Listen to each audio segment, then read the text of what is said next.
Hi, everyone out there. I'm super excited that you're able to join us today. Thanks so much for taking the time.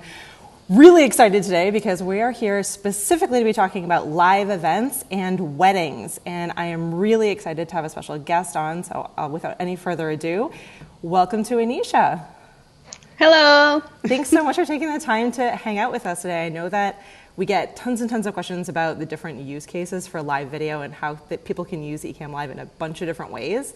Really excited to be talking about live events because I think that when it comes to thinking through logistics and how to use live video, something like a wedding is something that everyone can see the use case for, but I'm sure is probably a little bit daunting as they think about how to approach it. So before we kind of jump into the details, I'd love for you to introduce yourself and tell us a little bit about your business, how long you've been using Ecamm for. So my name is Misha Collins. As Katie said, I am a wedding photographer and cinematographer that also specializes in video marketing, which is where Ecamm Live comes into play. I have been using Ecamm for quite some time now. It's definitely my go-to resource. I have tried other methods and it was just like, no. As soon as I discovered Ecamm, I was like, this is it. I sat down and learned like every little thing that I could about it. So I used it to actually live stream my live show, which I do, Unashamed Imaging TV, on Thursdays. I use it to stream into my Facebook group where I teach on video marketing. And obviously I use it to live stream weddings and events. So yeah, that's pretty much in a nutshell, like my little bio and usage of Ecamm. Definitely. So how long have you been live streaming events like weddings, and how did you decide to get into it? So it's been a little bit over a year. I definitely started before like really offering it using my smartphone, which no shade. No, I mean, not at all. You can, right? But I started seeing a lot of limitations, and also as far as like really showing it to consumers and saying, hey, let me live stream your wedding using my smartphone. They're like, well, I could do that. Yeah. Like, you know, it really wasn't something that I could really let them know had a lot of value to it. Yeah, you're sort of missing the edge. Yeah. Yeah.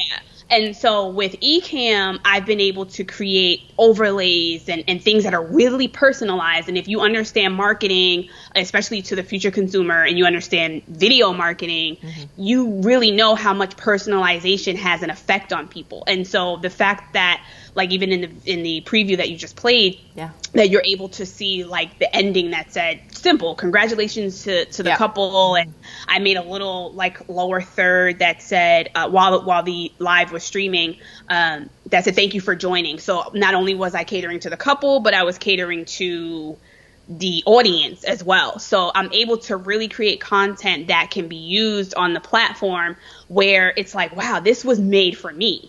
Even if you are offering the service to multiple people, you're really showing how you can just give a better experience through customization and personalization.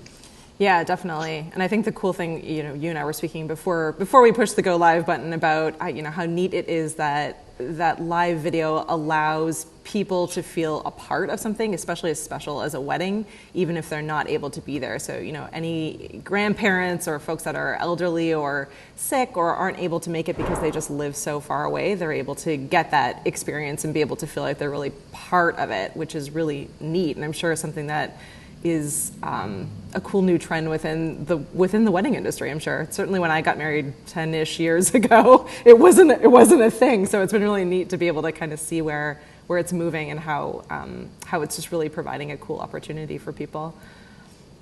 Yeah, and I know for sure, like when my bride, the other thing that I make sure they know is, yes, we're going to live stream, but it is not going to be obtrusive. Like I need them to know.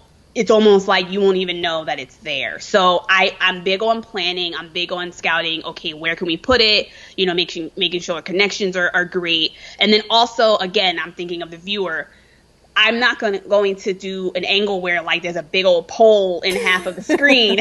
And so they're like, well, I'm not watching this because I might as well have just been there, you know? Yeah. So I'm thinking of all of that when I set up. And then, you know, once we're live, it's just a matter of just go, and that's pretty much all she wrote. But at the end of the day, it's just, you know, still provide a valuable experience for the viewer and for the end consumer, you know, who the stream is usually for.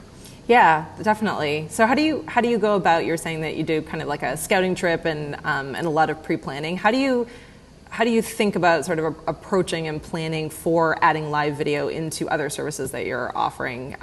When does it make sense? When does it not make sense? How do you kind of think through the logistics of it all?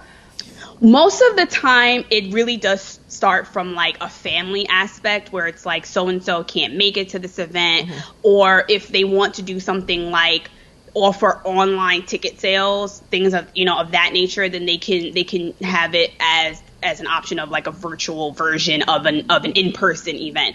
So those are usually the two means in which using live streaming for a live event, is something that you can leverage.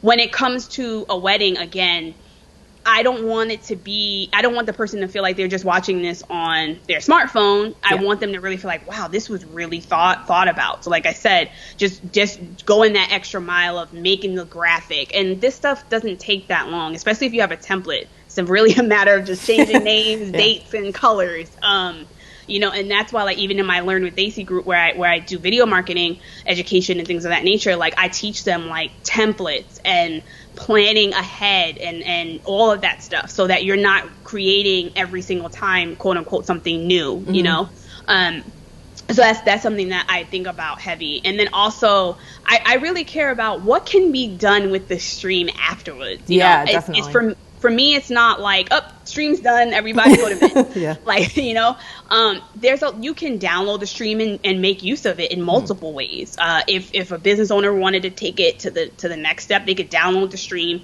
repackage it in like their professional video and use it as like a bonus piece of footage. There's so much stuff that you can do with it beyond just, okay, we're streamed and then it's done. Yeah, definitely. So how do you think through some of the sort of the challenges of broadcasting live from an event? So things like, Wi-Fi or internet access, or, what if it's a really, really windy day? How do you kind of plan for some of those challenges and things that could go wrong and make it not necessarily the experience you're looking for? Yeah. So that's a really good question, because the wedding that we just streamed, it was not windy at all. Like, I would know because my hair was out. I would know. But they had fans, and we could not get right because it's in Florida, and we could not get past the industrial fans that didn't look as big in person, but the sound was really, really loud. So, but even with the stream that I just did, there were no audio complaints. And again, that had to deal with the angle. I also kind of blocked off some of the fans because where I had the camera, the angle that I had, there was like a really big pillar. So a lot of the wind that would have hit, the mic and whatnot was kind of blocked off. We had some coming this way, but I couldn't tell them like, hey, take all your fans down and we're live streaming, like that wasn't, that's not the way to do it. Also, if it's a preference, you have to work with the environmental, conditions that you have. There are definitely mic connections that you can use, and really is a matter of how simple or advanced your setup is. So if you're using a webcam and maybe you're plugging in like an external mic, your audio is going to be different than when you're using like maybe a DSLR and you still have to use a mic externally, but you might have a better audio quality. So I think of those things. I also think about the fact that your camera might not be like the best or high def, but if the audio is good, people will watch. Oh yeah. We get that a lot from people. It's like, it's always like one or the other. Either, if your video quality is fantastic, but the audio is garbage, people are not going to be able to tune in. They're sort of unforgiving when it comes to audio. Yeah. So what I did, and it's just a little tip that I do, is right before I let the live, stream broadcast, and this one was scheduled, so I had to do it in enough time. I test it, like I do a recording so I can hear, because it's going to sound the same. So I do a recording and then I'll play it back and I think about, okay, how is the audio? What does it sound like? Do I need to really change the angle? All of that comes into play. And then once that check is done, then I just let the stream go when it's scheduled to start. Yeah, that makes sense. How common is live video in what you're doing? Is it, something that you're offering everyone? How many people take you up on it? I do offer it. I would say maybe about 50% right now accept it. But where the challenge comes, and this is where it's really preference, I say, is whether they want it public. And most of mine like to stream it for family, but they want it private. So usually I'll create a page on my website that is password protected, like all of that. Can't find it on Google. I use the private key for it to be streamed there, and then that's pretty much it. So I love, like, I'm really my brides and couples' best friends when they're like, stream it public. We don't, we care, but it's fine. And that makes it even better because even people who don't know them, they get to see such a really good experience, and they get to see even what we do because, mind you, when the stream is going, I'm not by the camera at that point. I'm filming, the real final video that they're going to get. And so they get to see, like, wow, this is what photographers and videographers do at a wedding and things of that nature. And some people have never been to Florida, so seeing a stream in a different, area is like a really cool experience that you can give to other people as well. Yeah, definitely. And do you stream mostly services, or are you doing any kind of like behind the scenes live stream stuff as well? I'm mostly services. I have done some behind the scenes, but honestly, I haven't really done them on the Ecamm level. I usually do them more on a smartphone. Yeah, because sometimes there are behind the scenes things that you don't want seen. Yeah, definitely. Yeah. Like with Ecamm, it's a little bit more structured. Like, for example, I wouldn't live stream the bride getting ready because there's moments when she's exposed. So that's why we chose the ceremony. Normally ceremonies are like 15, 20 minutes. This one just happened to be a whole 49 minutes. So this one was a little bit different. And that's why I say, like, scouting, having graphics and stuff like that helped a lot, because what I found myself doing before it actually started was I would bring the graphics that I made back on screen, which said, like, welcome to the stream, things of that nature. So at least when people were hopping on and off, because that does happen when it doesn't start right away. So that's something to think about. They knew, like, I'm in the right place, and it hasn't happened yet, so I didn't miss it, you know? And once it's streamed, they were like, oh, we're good, we're watching. And it got a lot of feedback. I got a lot of messages. So it was good. Did you have someone there, either yourself or someone on a team member, that was able to, like, answer questions or comments that were coming up? Like, were people leaving comments as the event was happening? They were as it was happening, but it wasn't as much as like when you do like a broadcast like this. Yeah. Because they knew that a wedding was happening, and I kind of did like a little greeting where I waved at people saying like, "Hey, we're here shooting." Yeah. So they were aware that you are joining the experience of watching a ceremony. Yeah. Whereas when I host the show, I'm usually like this, so it's it's more interactive and things of that nature. Yeah, it's funny. I wonder how that affects just sort of the general like reach of a video where it is, it's not closed and it's public, if there's people just sort of like silently watching versus what usually when we're doing, when we're doing interviews or we're, building a live video in a different way, you're always like so eager and excited to see people commenting, and always kind of best practice to go back and answer questions and engage with them. It's funny how like it's a very different kind of experience. Yeah, and what I see, which if you really know live streaming, which I know you're aware of, a lot of the activity also happened in the replay. It got more shares, people were commenting, people were messaging me. So that part is where, you're really able to interact, and that's usually where I still put the same effort during the broadcast, but afterwards I'm like, okay, now I can really go back. And I also believe that when it comes to that kind of broadcast, not entertaining the questions right away allows you to kind of like stir the pot again. Like, hey, come back over here. Remember this? So, you know what I mean? So that's like a really good way of like bringing attention back to it as well. Yeah, absolutely. Do you have many people so you were saying that often they'll stream to your site where it's locked down and people, have to be able to have special access to see it. Do people also do things like unlisted YouTube pages or closed Facebook groups? I haven't done that yet. Not opposed to it, but I haven't done that. And I can see where that's valuable. YouTube, I'm kind of indifferent because people could still get access to your unlisted stuff if someone shares that link. Yeah. Now I know Vimeo is a little bit more security protected if someone shares an unlisted link. But so I haven't really done those methods, but I'm pretty sure that you can do it that way as well. Yeah, definitely. Sorry, looking through my questions. Oh, So let's talk a little bit about quality. So I know that one of the questions that a lot of people have when they're thinking about live events, and a lot of this just comes from sort of the lack of control. You're not in a studio where you kind of can control the lighting and control different things. How does that play out when you're thinking about video quality? I mean, obviously the quality of the production is hugely important to your business. So is it setting expectations? Is it just a different use case? How do you approach that? I think going back to what I said earlier about scouting, what I try to do, it doesn't always happen, but for the most part, you can make it happen, is scouting during the time that you would actually do the broadcast. So if you know, for instance, the ceremony for us was going to be at 4:30. So I want to scout around that same time. So that will tell me, for the most part, lighting, angle, what I'm dealing with, what I can't have on that day, versus checking in at 8 o'clock in the morning, where especially like if it's an outdoor situation, the lighting is going to be different. I may not even know how they're setting up the area that I'm going to stream. So that was actually the case for this wedding. When we arrived, I kept saying I wanted to get my stuff set up, but the ceremony wasn't ready yet. So let's say I put the camera like in the center, which I wouldn't do, but let's just say I did.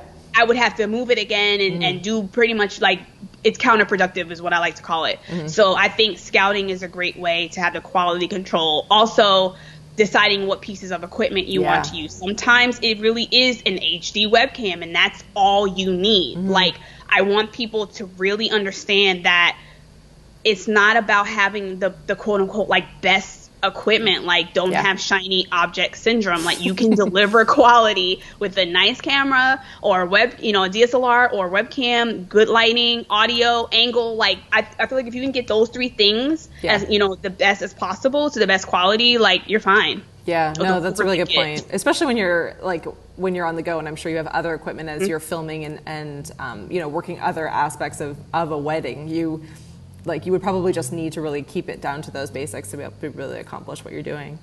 Yeah. And I feel sometimes, if I can add, when you overcomplicate sometimes, I feel like things go wrong because you're overdoing it. Yeah. Like that video right now is natively taking off by itself. I have not boosted it. I haven't run any ads. Yeah. People are sharing it on their own. Her family is sharing it. My following is sharing it. I'm just watching and collecting all the data so that I can target and do all the stuff that we know we could do. But you know what I mean? So I feel like don't overcomplicate it. Just keep it simple and execute. And if I could quote him, like, I like what Gary Vee says when he says that done is better than perfect. Oh yeah, absolutely. I think so often we're all like, it needs to be absolutely flawless before you can think about releasing it. And I think one of the cool things about live video is that often when it's not perfect, it's better. It has that more kind of authentic, real feeling to it. And I'm sure especially when you're doing, when you're doing a live event, whether it's a wedding or something else, I think, what's most shareable are the people that are actually there having that experience, that want to relive it and replay, be able to kind of engage or share it with friends that weren't able to be there. And then other people that are watching it, like they want to see those kinds of real moments and they want to really feel as though they're there. So I think it's kind of neat in some ways that it doesn't have to be perfect, but it certainly, as you were saying, can be repurposed. So like you can take those clips that really have that kind of real, authenticity to them and be able to use them in different ways, which is neat. Yeah, I had to move the camera during the ceremony, not like a little bit before it started. They were letting guests in. Yeah. And I had a great angle, but the front row was like completely, you wouldn't have seen the couple. Yeah. So I just tilted the camera. You could see it on the live. I just turned it and I was like, oh, we're good. And that was it. Like, so in that moment, I can't think, oh my gosh, if I move the camera, they're going to see it shake and now it's not perfect. Like, no, don't do that to yourself. No, absolutely. And it's so funny because it's like, those are the voices that are inside our head. And yet most people who are watching are just like, yay, the wedding is starting. Like it's I feel like everyone that, every person that we've had the luxury of talking to so far is always are in that kind of, overthinking mode. I think Luria was the one who I interviewed who said that it's not about you. Like it really comes down to the people serving on the other end and what they're trying to get out of it. And so it's super difficult to kind of get out of that headset of, what am I doing and how is it affecting things, instead of being like, they're just here to watch a wedding or they're just here to experience an event. Or, to watch an interview or whatever it is. They're there for the end content and not whether or not, all the crazy things that are going on in our heads as we plan for it. Yeah, even with the graphics that I mentioned that you can make, don't you see so many videos where it's like stuff just flying, like, and it's like all of that's not needed, and you're not even getting like increased viewing or engagement or if you're trying to sell something, like it doesn't even help it because you're doing too much. You're doing way too much.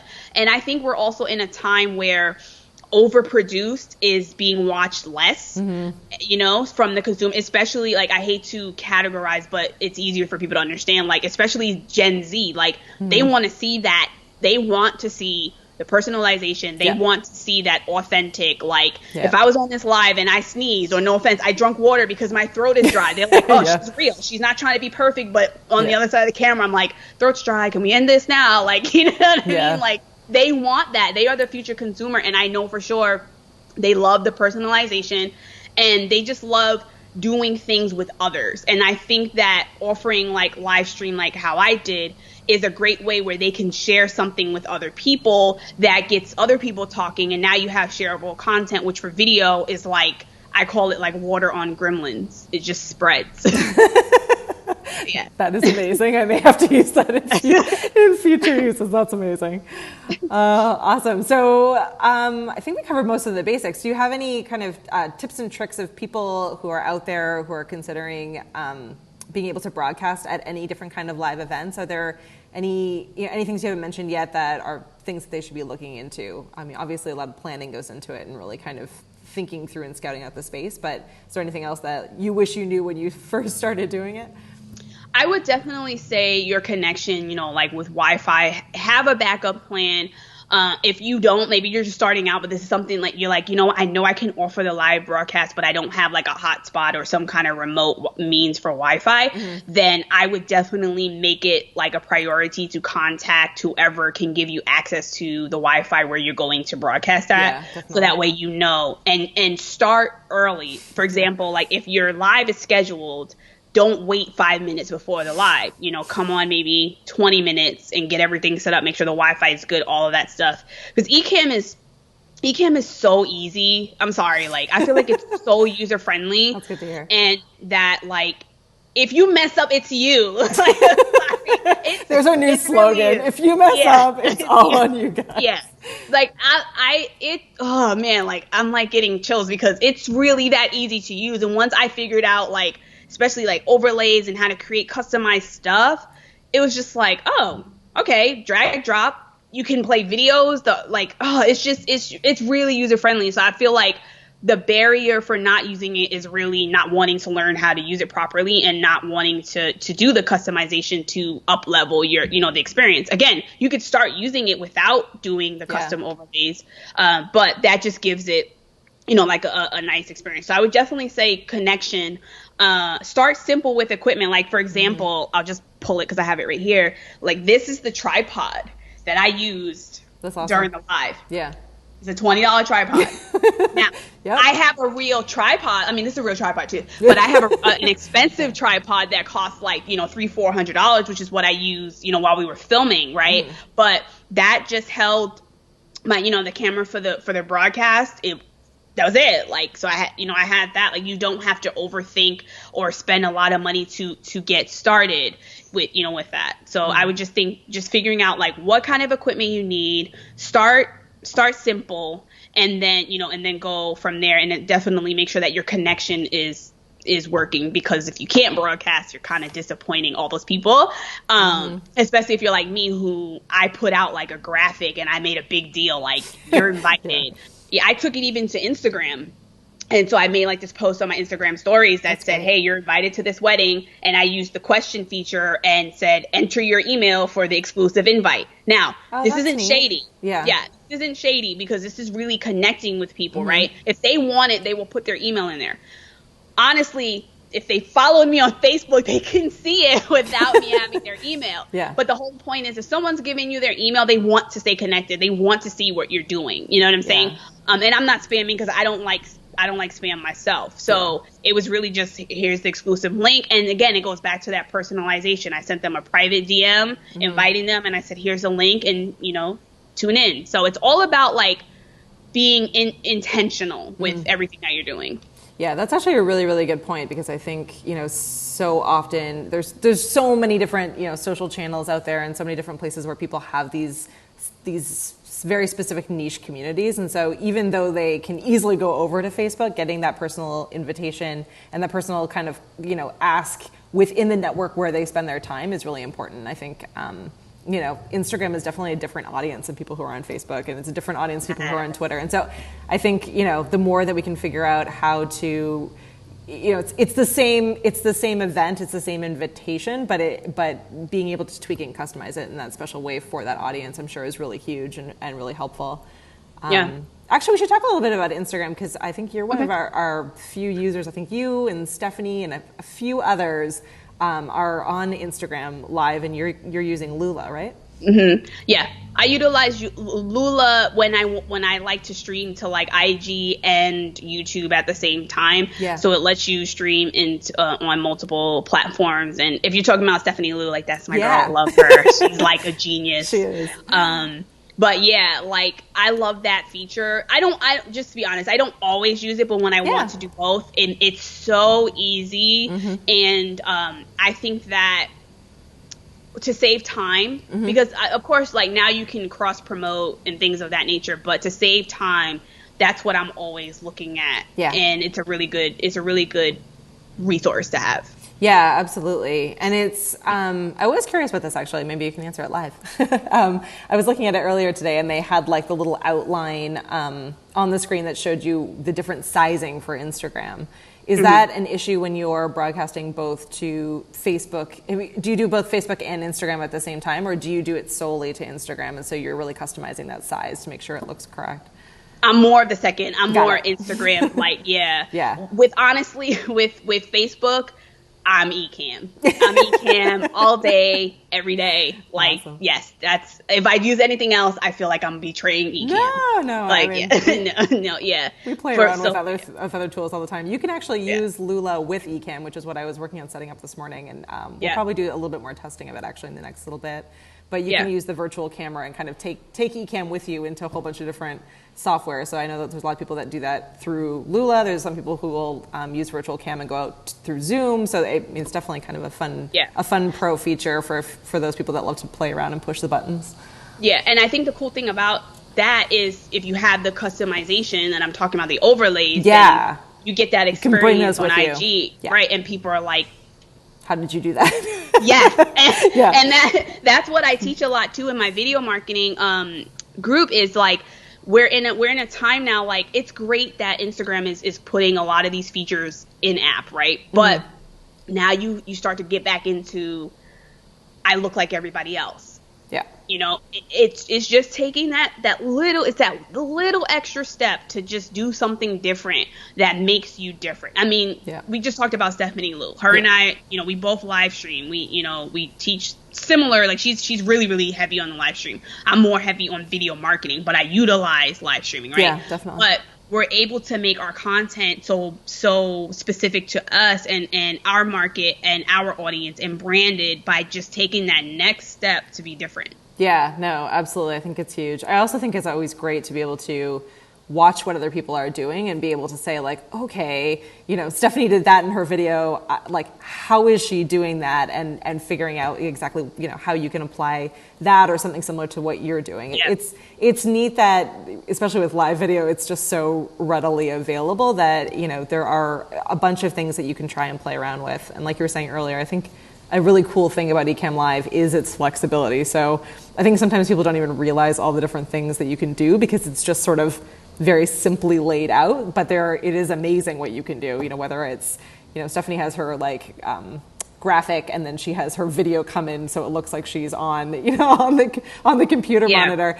Like, all of those kinds of things she's doing with Ecamm Live, she's able to do because she's just thinking out of the box, and she's being really clever and creative. And so it really, even just sitting there and kind of watching what other people are doing, everyone is able to add their own creativity and kind of, layer that on as you get more familiar with video marketing, with live video. It's amazing, the possibilities. But like you said, I think being able to kind of start without throwing everything at once is the best way to do it. So whether it's just like, okay, I'm just going to add, an image at the end that has, the live event information on it, like that's a great start. And then see how that looks and kind of go from there, and being able to add in, other things on as they make sense.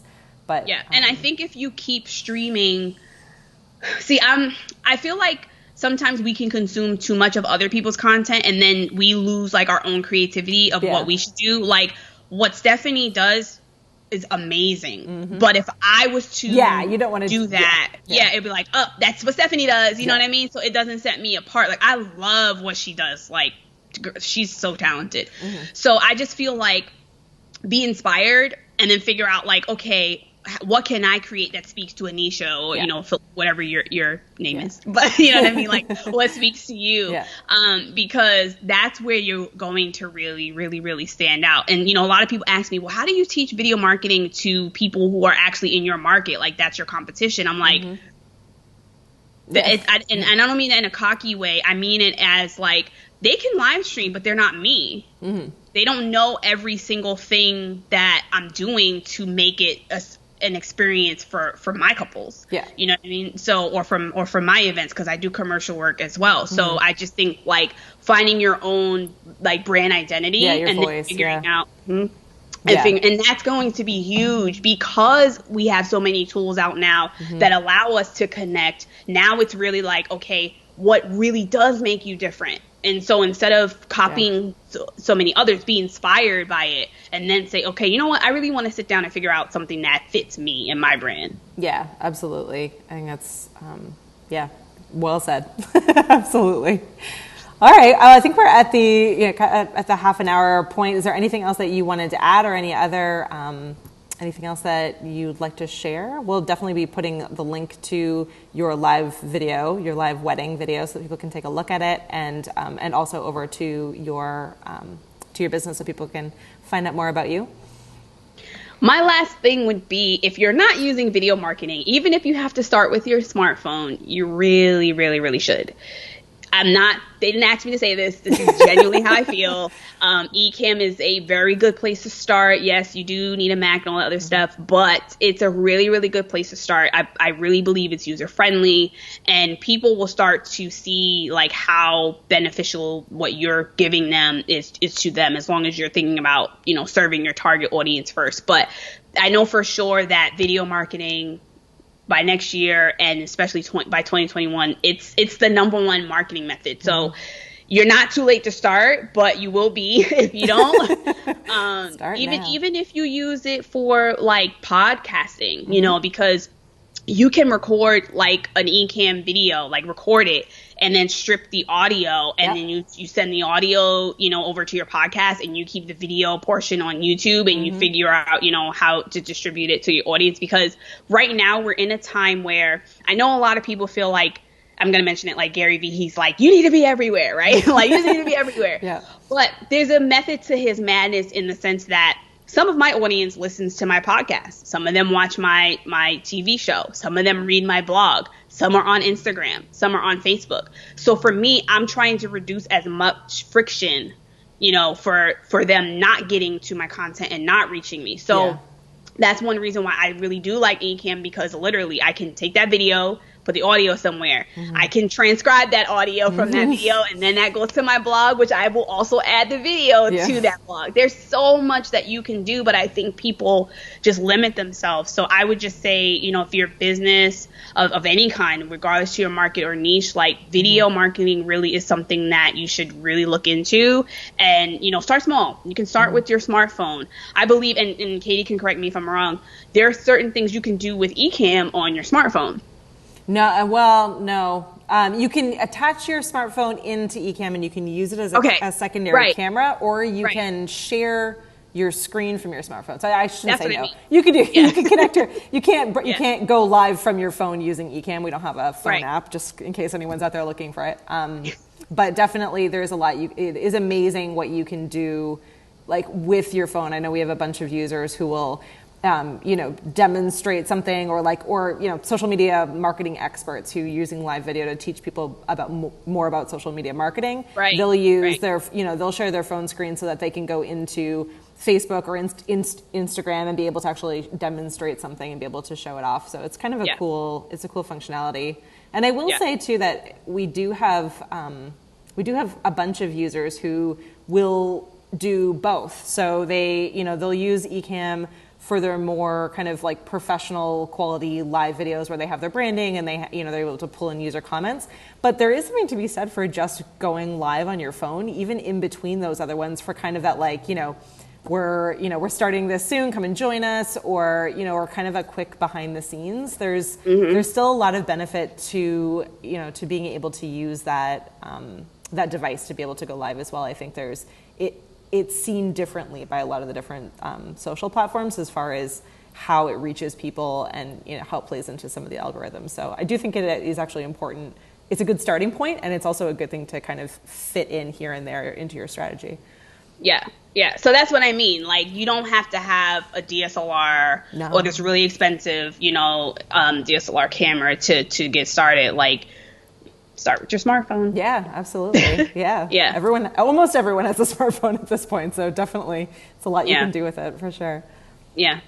Awesome. Yeah. One more thing, yes, if it's okay. I think that also you should keep your content in mind with people being on mobile when you're doing broadcasts or using Ecamm Live, because most people are going to watch it from their phone. So I'm thinking about that too when I'm creating graphics for the live broadcast or when I'm using Ecamm Live. Like, I want to make sure that the stuff I'm putting on screen is not like super small where they're like, what does that say? Or things of that nature. So that's a really good point. I wanted to slide that in there. Yeah, definitely. We're certainly in a mobile first world where if you don't think about that, you're going to be left behind. So yeah, really hugely important.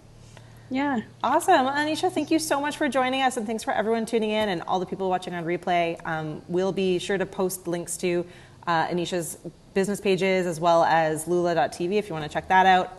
But yeah, certainly leave us any questions. We'll follow up there as well. Thanks, everyone. Bye. Bye.